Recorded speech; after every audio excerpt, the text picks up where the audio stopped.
are you, Rhoda? Oh, okay. Is it? It's time, it's still 10 like- o'clock.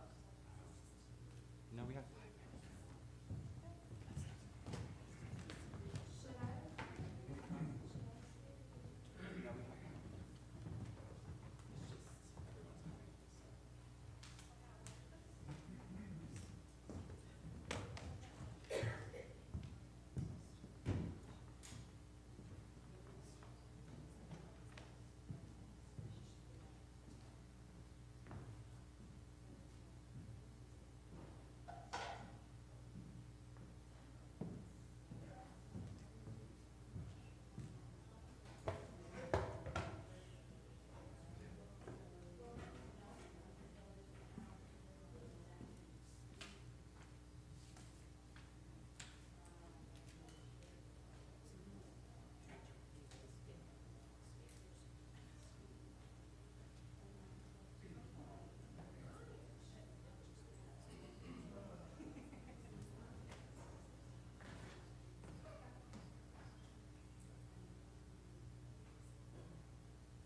Good morning. Good morning and welcome to Live Oak. Please rise and embody our spirit for our gathering hymn, number 1051, We Are.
Welcome, beloved community. I'm Reverend Joanna. In this sacred space, we gather as one, celebrating the tapestry of our diversity, honoring the boundless love that unites us all. Live Oak Unitarian Universalist Church is unambiguously, unapologetically progressive, and our doors swing wide to embrace all who seek a welcoming place where we celebrate the LGBTQIA+ community, where we know that every identity is a divine expression of humanity, where we commit to the work of dismantling systemic racism and other oppressions, striving for a world where equity, compassion, and justice are the cornerstones of our shared existence. May our worship today be a source of inspiration, a wellspring of courage, and a call to action. And also, after the service, if you would like to learn more about Live Oak and membership in this congregation, please join me in the library for our Exploring Membership class. Welcome, dear friends, to this place of love, acceptance, and progress. Good morning. My name is Linda McCullough, and I want to give a special welcome to any visitors we have today in person and online. If you haven't already, I encourage you to stop at our visitors table, which is in the narthex just to the right as you exit. You can sign up for our weekly email newsletter, and so we can meet you and answer any questions you might have. Unitarian Universalism is a non-creedal faith. There are no doctrines you have to agree with in order to belong. Instead, we are held together by covenant, our promises to each other in this church and within our religious tradition. Please join me in these words from our historic faith. Love is the spirit of this church, and service is its law. This is our great covenant, to dwell together in peace, to seek the truth in love, and to help one another. We unite with UU churches around the world by lighting our flaming chalice, the symbol of our religion. Today, Luke Robeson will be our chalice lighter. Here and at home, we light it today with these words from Mahatma Gandhi. I offer you peace. I offer you love. I offer you friendship. I see your beauty. I hear your need. I feel your feelings.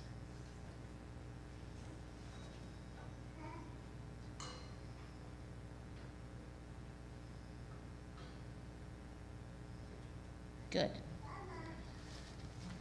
Our reading today is from Quest for Meaning by Michael Tino. What? Not yet. Not yet. Oh, I'm sorry. I knew I would do that.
Curtis, I owe you my deepest apologies. Okay, our reading today is from Quest for Meaning by Michael Tino. There's a famous joke about early 20th century U.S. President Calvin Coolidge, who was known as a person of few words. One day, it is said, Silent Cal, as he was known, went to church and his wife Grace stayed home. When he got home, Grace asked him what the sermon had been about. Sin, replied Cal. What did the preacher have to say about it? Grace asked. Cal paused, sighed, and replied, he was against it. Theologians for millennia have disagreed about the nature of sin and whether and how sins are ultimately reconciled. Some have declared that, thanks to the great harm done to people perceived as committing sins in the name of religious judgment, it is not even a useful concept. I believe that having a moral code is useful and that looking at our actions through the lens of that moral code is a worthwhile exercise. I also believe that we as Unitarian Universalists need to be careful not to make sin into a permanent mark against someone. Sin is not a useful concept if it is used to make people into the dehumanized other. Sin is something we must all grapple with. We all do it, and we all must seek redemption for it when it occurs. It might not be a permanent mark on our souls, but it certainly is a permanent part of life as we know it, since none of us is perfect. If someone asks you what your minister had to say about sin, you can tell them, "I'm against it." Or as my very Appalachian grandmother used to say, "I'm agin it."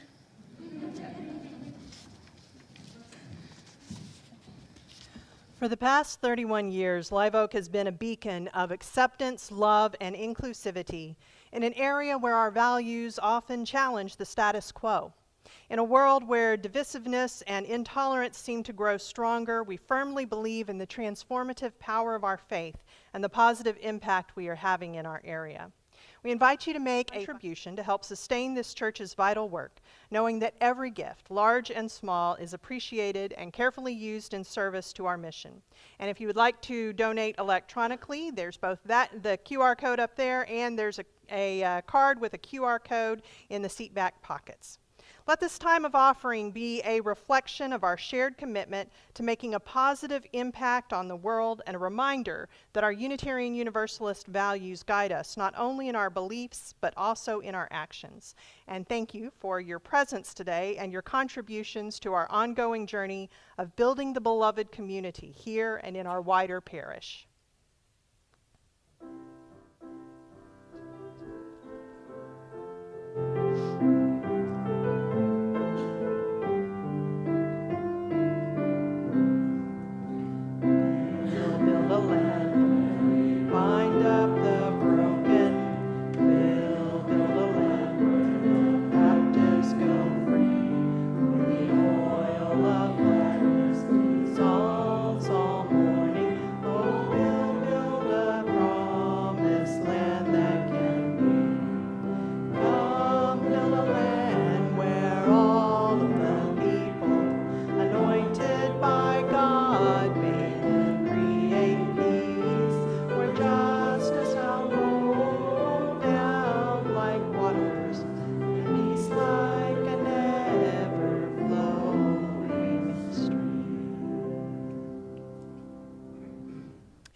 And our story today is one that many people may be kind of familiar with. I'm not sure that our younger ones are. And this comes from Little People, Big Dreams, Mahatma Gandhi. This is the story of a little boy with a very big heart. His name was Mohandas, and he lived a simple life in a city by the Indian coast called Porbandar. Mohandas learned from his mother to be honest and always tell the truth. He dreamt of a world where no living thing was ever hurt and everyone wanted the best for all. When he was 19, he traveled to London to go to law school. At that time, the British Empire ruled the country of India. Living in London gave him a chance to explore and learn a lot of things about English culture. With his degree in hand, Mohandas moved to South Africa to work as a lawyer. But things were not easy for Indians there. One day, he was thrown out of a train for refusing to leave first class, a carriage that was reserved for white people only. Mohandas decided to protest against that injustice in his very own way. He sat quietly in the middle of a street. Soon, thousands of Indians joined him. It was the first peaceful resistance movement ever. For more than 20 years, he and his followers kept working to improve the rights of Indians in South Africa. But he wanted to go back to India and lead his country out of the bonds of the British Empire. Back home, Mohandas took off his expensive British suit and started wearing traditional Indian clothes. It was his way of showing his support for his people. His peaceful movement spread across India. His supporters protested against the unfair English laws by refusing to work and cooperate with the government. When Britain made salt expensive to buy, Mohandas marched 241 miles to the Indian Ocean in protest. He harvested the salt himself to give to his people. This little gesture shook the world in the gentlest way. He was put in jail many times for organizing these protests. Some of the people he loved most in the world died while he was imprisoned. As a way to claim his freedom, he stopped eating. The British were scared that he might die in prison, so they decided to release him. That day, the rich and the poor celebrated together as one. His people called him Mahatma, meaning great soul. He became the father of the Indian nation and one of the most famous leaders for justice and civil rights. And Mahatma, the little boy with the very big heart, gave a single lesson to those who hope for a brighter future. Sometimes the power of peace is greater than the power of force. Thus ends our story.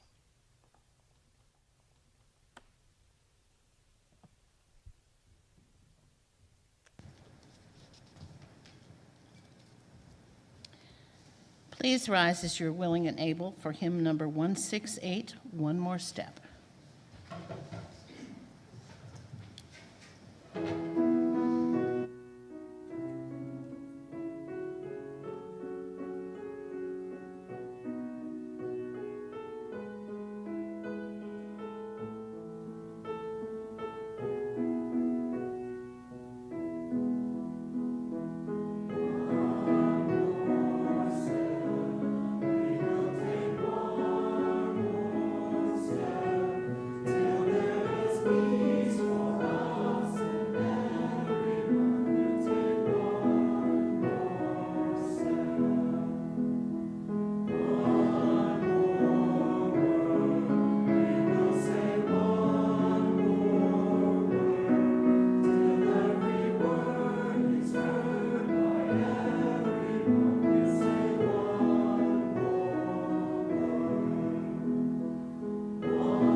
So, off the top of your head, without thinking too hard of it, what are the associations that you have if I say the word sin?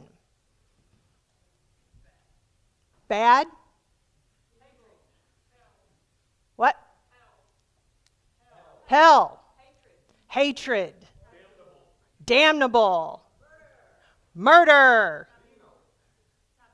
Taboo. Evil. Judgment. Sinners. Rulers. What else? Spectrum. Oppression. What about the messages that we have heard, either if we grew up fundamentalist Christianity or fundamentalist anything, or simply out in our wider culture? Do you have any associations with that? Like sinners in the hands of an angry God. Fire and brimstone. Anything else? Love the sinner, hate the sin. Original sin. And of course, we are all sinners, right? Fundamentalist Christianity, even if you were not raised in it, it is very loud on the topic of sin. And so there are messages about what sin means, like judgment and love the sinner, hate the sin, that we often have absorbed. You know, original sin, you know, the famous sinners in the hands of an angry God. Kind of the stereotype, right, of someone very judgmentally calling you a sinner because you're, you know, dancing or drinking a beer. Because of that, many liberal religionists have decided that there is no value in the word sin, and in fact have said, sin is not a part of my vocabulary. And I think that that is a mistake.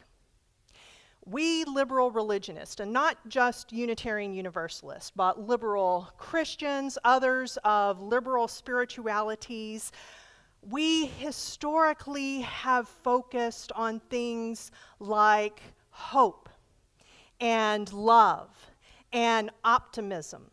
And we really haven't wanted to talk about things like sin and evil. But in doing that, because you have these fundamentalist voices that are so loud in it, we have created a vacuum where many people feel that those are the only people who are talking about it.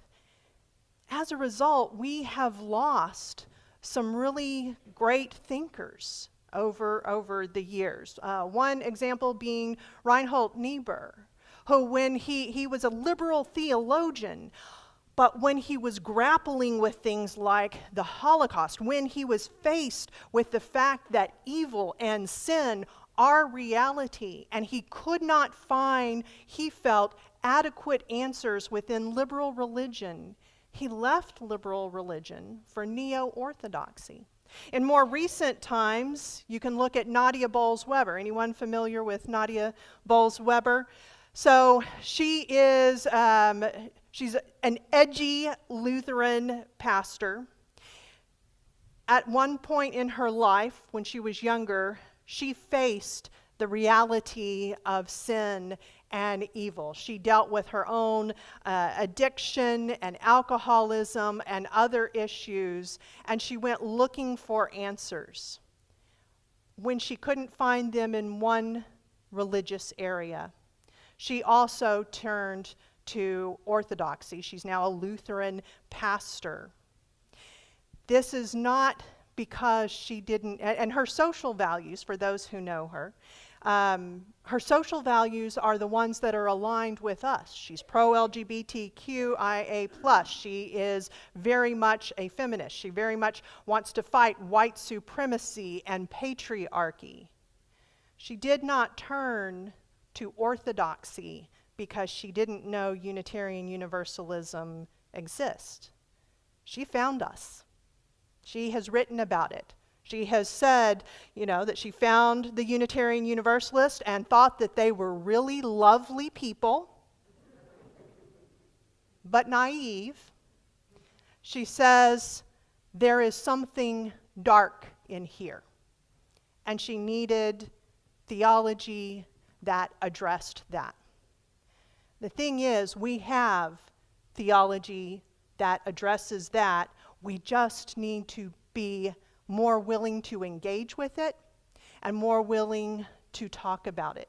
Unitarian Universalism, on both sides of our historic faith, because these two did not consolidate until 1961, both ultimately rejected the concept of original sin. Original sin. The idea that we are all born evil, that we are all born with a propensity to sin. We rejected that idea. That doesn't mean that we rejected the reality of sin itself. Just because we do not historically believe that we are all on a slate to do evil, and that it takes an intermediary, a deity, to keep us from doing so, to make us good. Just because we rejected that doesn't mean that we rejected the reality that sin exists. James Luther Adams, who I I believe, is the most influential Unitarian Universalist or even just liberal religionist of the 20th century. In the 1930s, he went to Germany. He was watching the buildup of the Holocaust. He was seeing what the Nazis were doing. He was seeing what the people who would not have defined themselves as Nazis, but nevertheless what they were not doing to stop it. In 1941, he addressed the Unitarian Association at our General Assembly. And he said this. He said, "The orthodox theory of original sin, because of its association with the notion of Adam's fall, in whom we sinned all, has been rightly abandoned by religious liberals. But whether the liberal uses the word sin or not, they cannot correct their too jocund view of life until they realize that there is in human nature a deep-seated and universal tendency for both individuals and groups to ignore the demands of mutuality and thus to waste freedom or abuse it by devotion to the idols of the tribe, the theater, the cave, and the marketplace." It cannot be denied that religious liberalism has neglected the negative aspects of human nature in its zeal to proclaim the spark of divinity in humans. We may call these tendencies by any name we wish, but we do not escape their destructive influence by a conspiracy of silence concerning them. Certainly, the practice of shunning the word sin because it feels gloomy and pious has little more justification than the use of the ostrich method in other areas of life. He was talking about that in 1941. He saw what the problem was if you simply put all of your energy towards hope and love and optimism and just willfully tried to ignore the reality of what is bad and what is sin.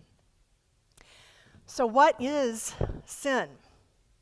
Let me say at the outset that I still do not have a sentence, a definition for myself that I feel is fully there. I am a work in progress, but that is the great thing about being in a Unitarian Universalist congregation, is that we are all on a journey together, and it is not all up to just one of us to try and figure out our answers. We interact, and today I'm going to be asking you to interact with this. This is going to be a conversation.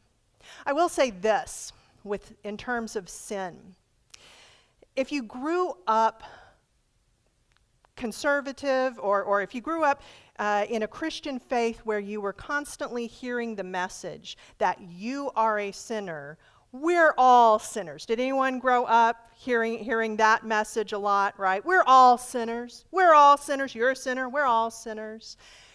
Then it may have been a relief to you if someone ever explained the etymology of the word sin and gave you the definition that, originally sin simply is derived from a word that means to miss the mark.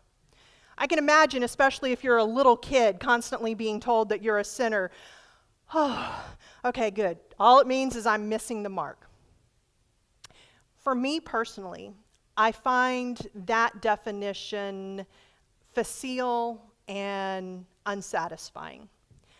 We absolutely are imperfect, but I'm not comfortable with that being the simple definition of sin.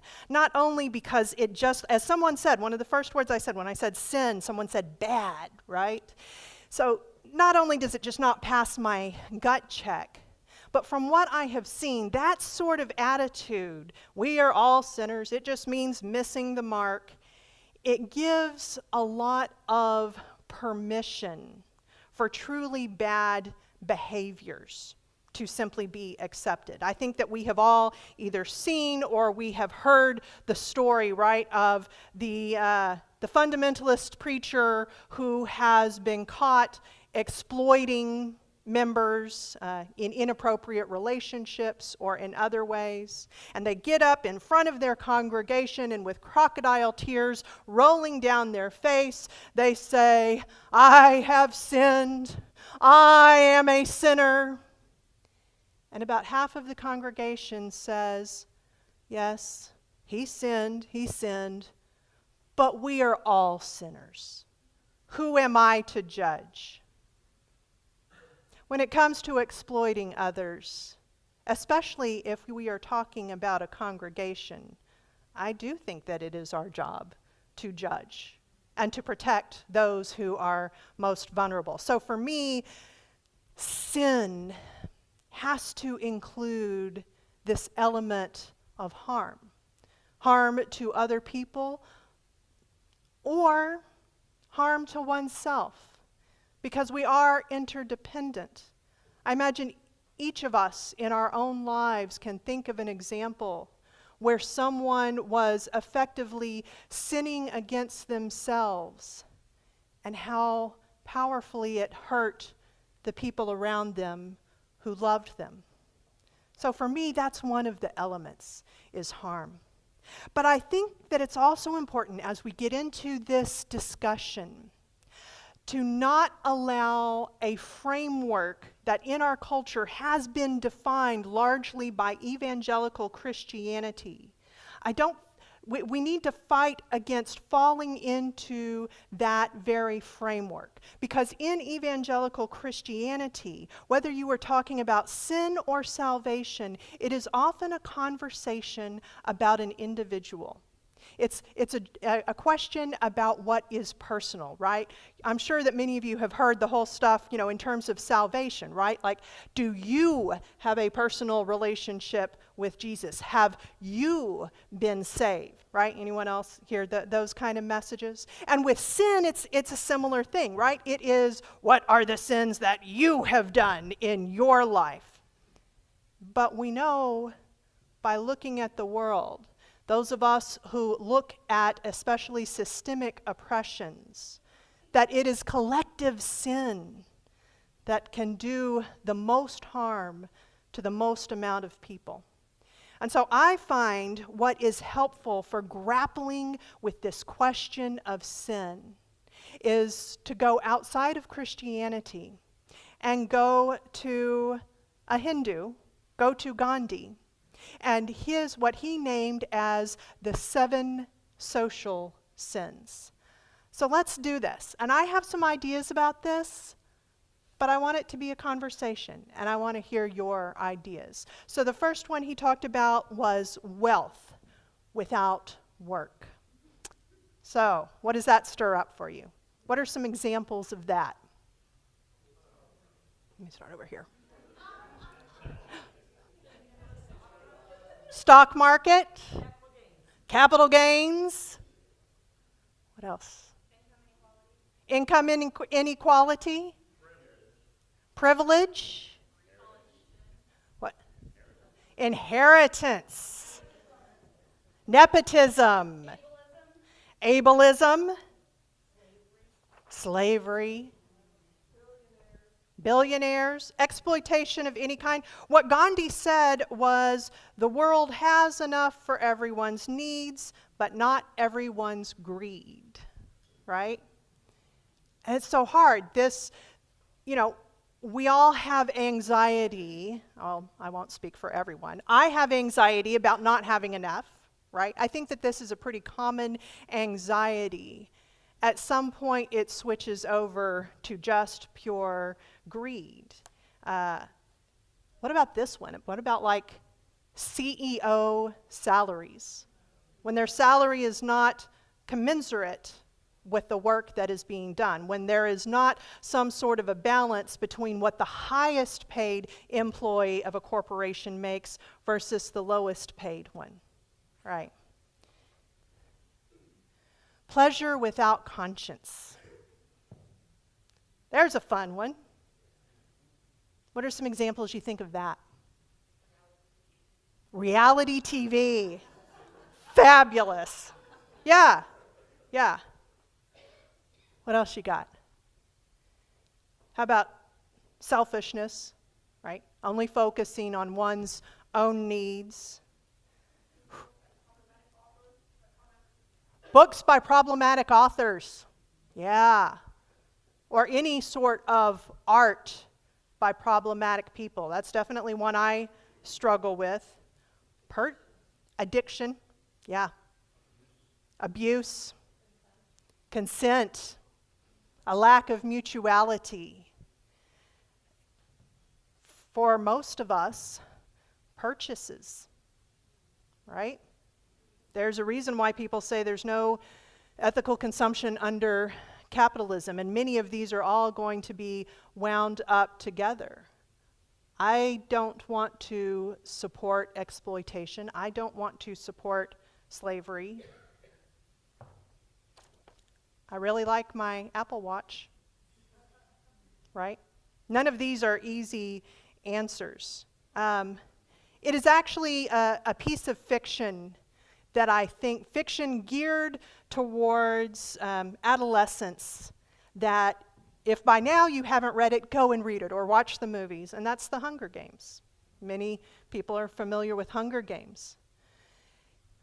I won't go through the whole story, but basically you have the capital, where people live lives of pleasure and decadence, lots of good food, crazy fashions, and that is all provided by the districts that are in various levels of poverty. And it goes so far to having the Hunger Games, where children from each of these poor districts are sent to compete for their lives, for the entertainment of those in the capital. Pleasure without conscience. Is there pleasure with conscience? There we go. Y'all tell me, what is? Absolutely. Community. Sex. Free trade chocolate. Taking your children to a playground. Love. And doing good, right? Doing good feels good.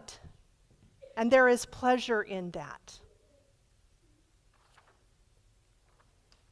Science without humanity. I know we got a lot of examples of this. What comes to mind?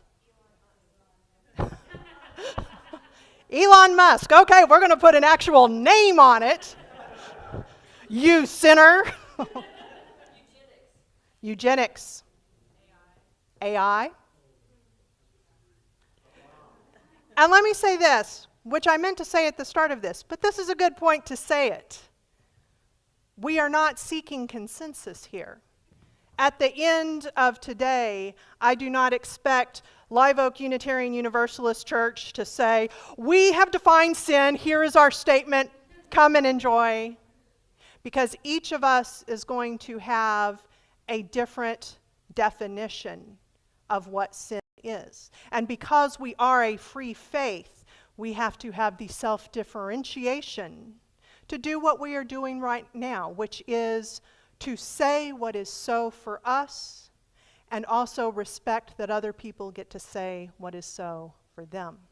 So science without humanity. Atom bomb, right? Guns.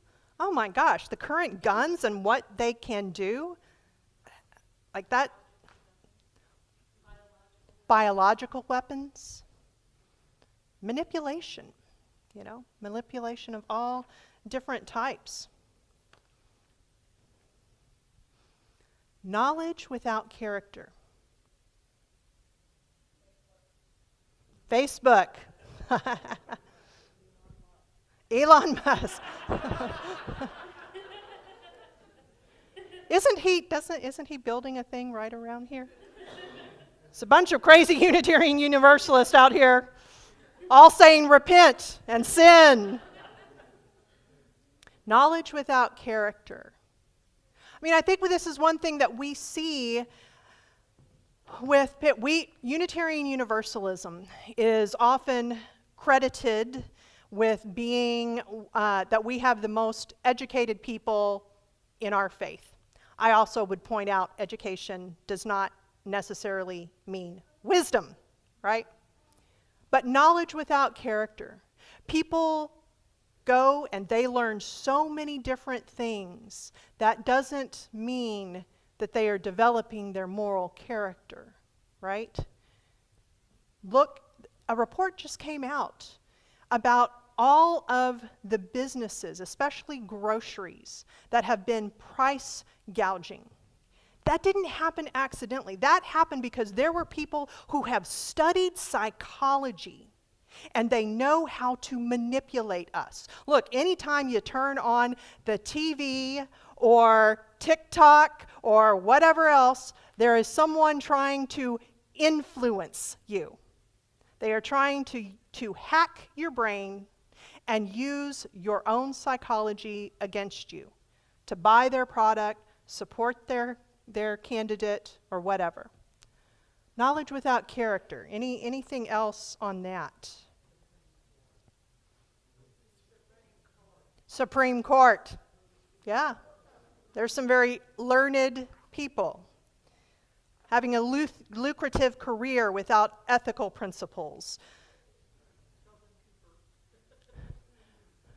That Sheldon Cooper, for those who aren't familiar with the fictional series of Big Bang Theory, that would make a very good topic. For anyone who has watched the whole series, that would make a really good topic. Okay. Politics without principle. Oh, I don't know what that could refer to. Anyone have some? Okay, we're just calling out names at this point. Load up the pitchforks and torches. But yeah, someone who knows how to manipulate a system and use politics. Here's something really interesting. We feel really divided politically right now in our country, right? There's one thing where we are really not divided. 2/3 of all Americans believe that the political system needs reform. 2/3 of Americans believe that, quote, most politicians are corrupt, especially the younger ones, young adults of us. We had a few years ago, we had an intern minister, Kaya Hartwood, who is now serving the Brazos Valley UU Church. Very proud of her. Through her seminary, she was sent to Romania because we have Unitarian churches in Romania. And I asked her, because this was 2019, I asked her, how was she treated there when they found out that she was an American? Because a lot of times in especially more liberal parts of Europe, if they find out that you're an American, they got some feelings about that, right? She said that the Romanians thought that we were naive because in their culture there is such an acceptance that all politicians are corrupt, that to believe that any politicians are not corrupt is just immature naivete. Politics without principle. So we're getting into the finance again. Commerce without morality. What does that stir up for you? Capitalism, social media. Airlines. Cable companies. The woman tax, yeah. What else? Commerce without. What would it look like for a company to commit itself to fairness for all stakeholders, not stockholders? Devastation, economic devastation, oppression. All stakeholders refers to your customers, your employees, the people who do invest. What would fairness look like if a company committed itself to fairness for all stakeholders? Corporations with conscience. Yeah. This is a hard one. What would it look like if companies prioritized the lives of their employees over profit?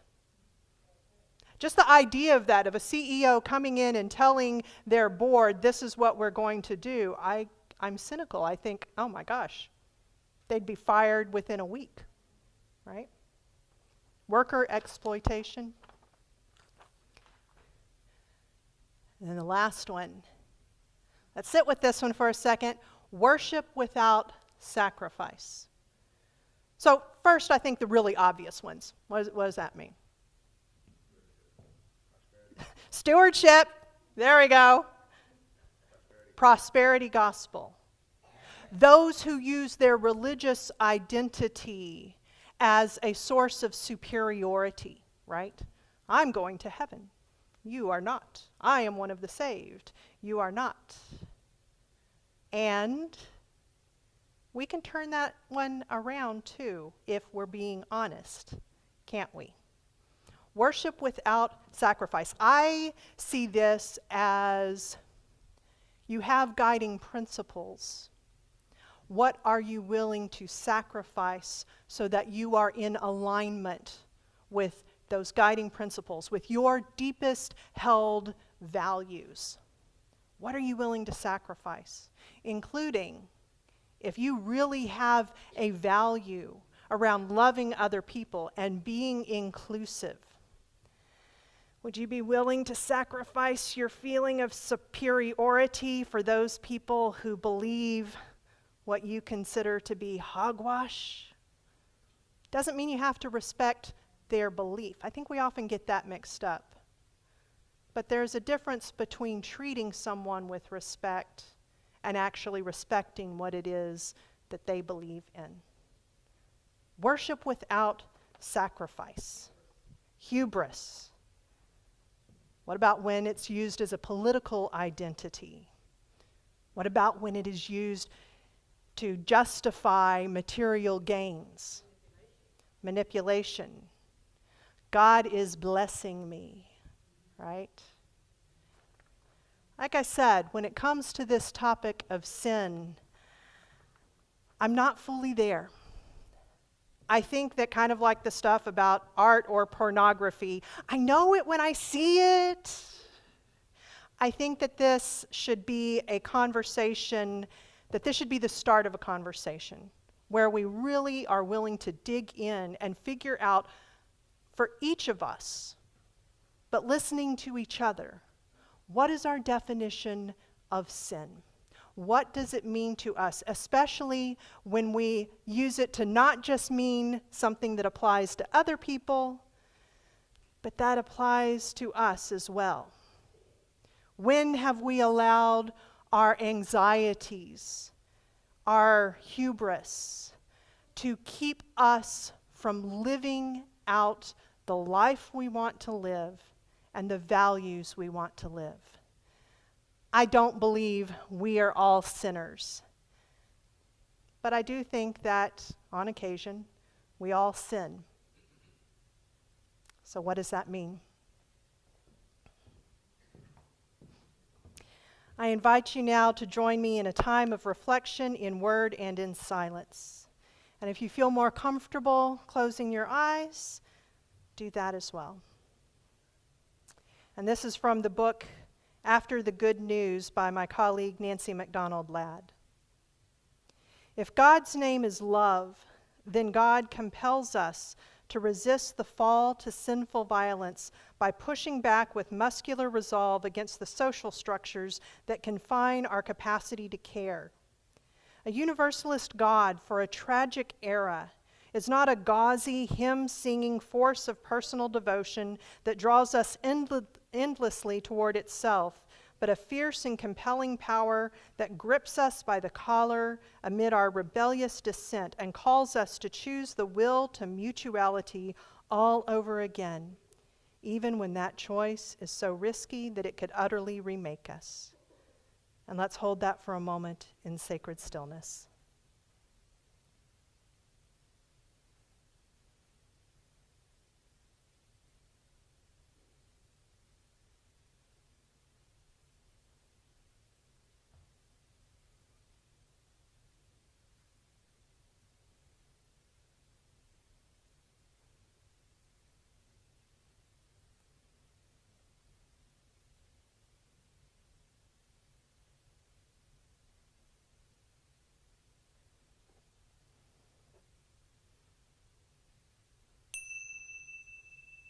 Amen.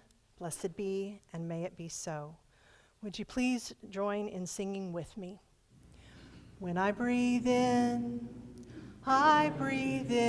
peace. When I breathe out love. When I breathe in peace. When I breathe out love. This community is a chosen village where our lives are interconnected.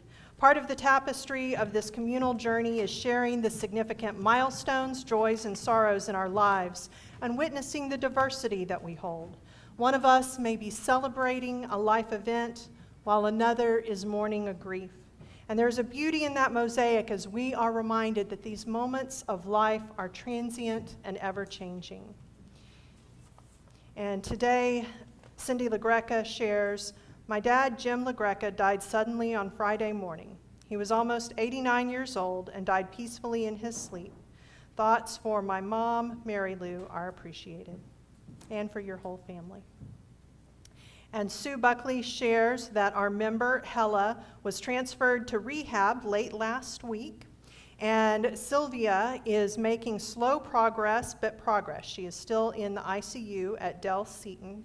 And I can tell you, I visited her on Friday. She is still for those who don't know, we had 2 members who were in a very bad car accident.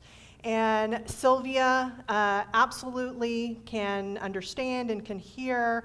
And when I told her that we are all sending her in our different ways love and white light and prayers and good wishes, she mouthed to me, "Thank you." May this community draw closer with our shared experiences as we celebrate life's triumphs and navigate its trials together.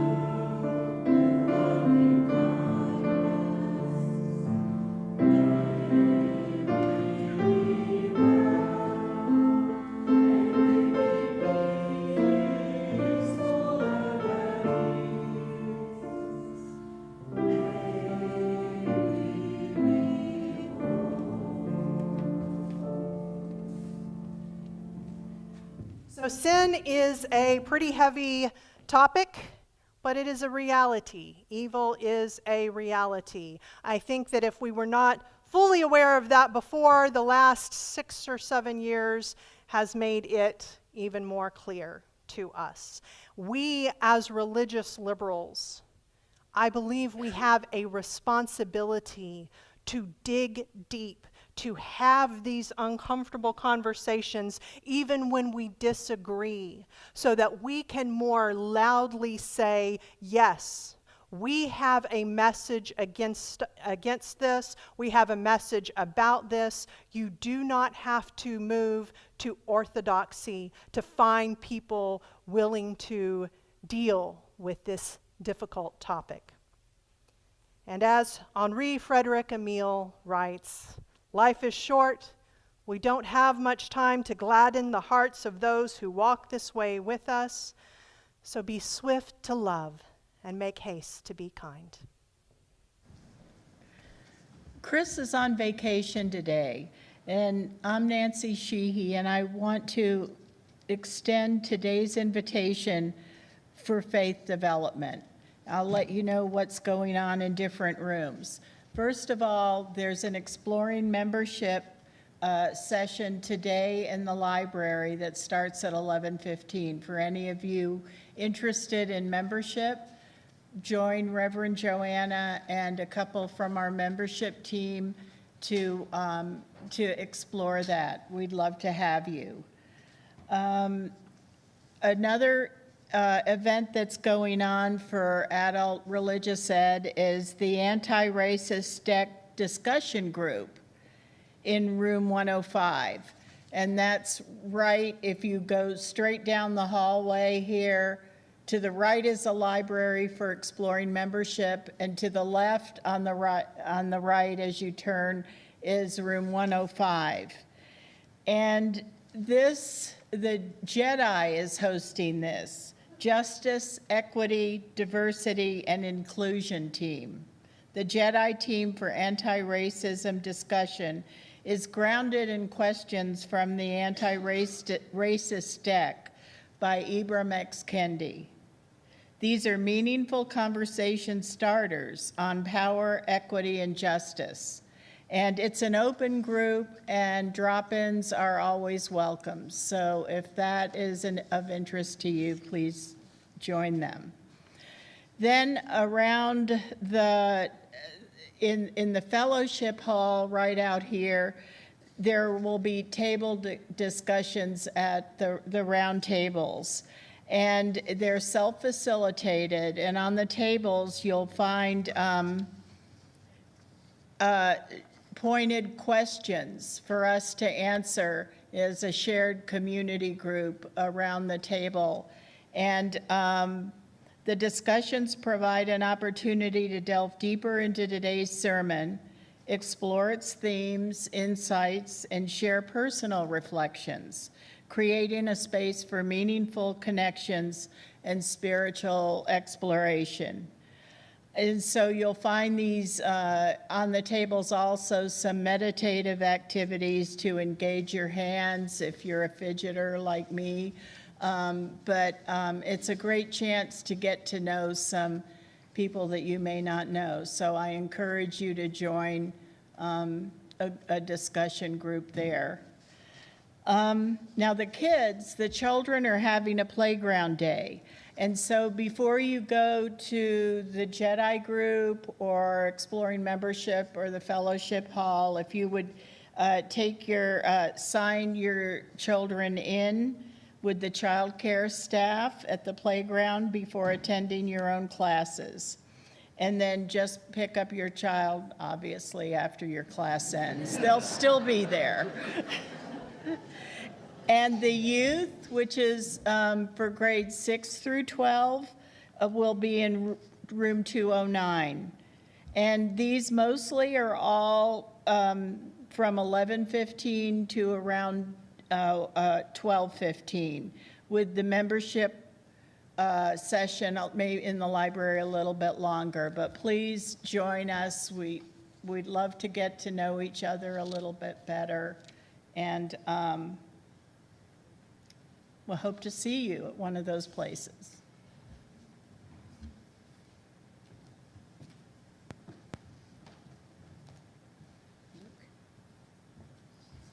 Luke?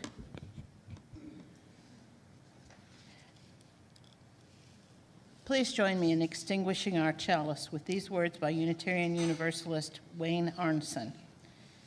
Take courage, friends. It's been hard.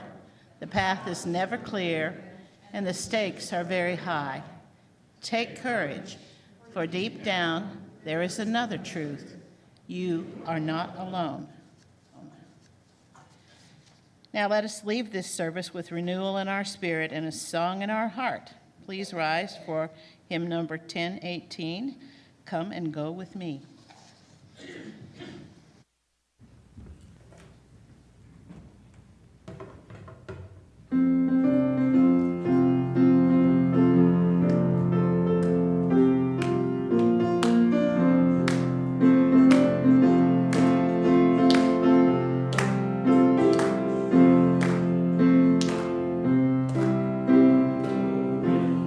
To that land, come and go with me.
It's been a gift to be together today. Please spend the next 5 minutes talking with someone you don't know. Members, be sure to introduce yourself to any first-time visitors we have. You'll know them because they're the ones with the handwritten name tags. Show them where the visitors table is and where the coffee is, and may we all know the blessings of friendship.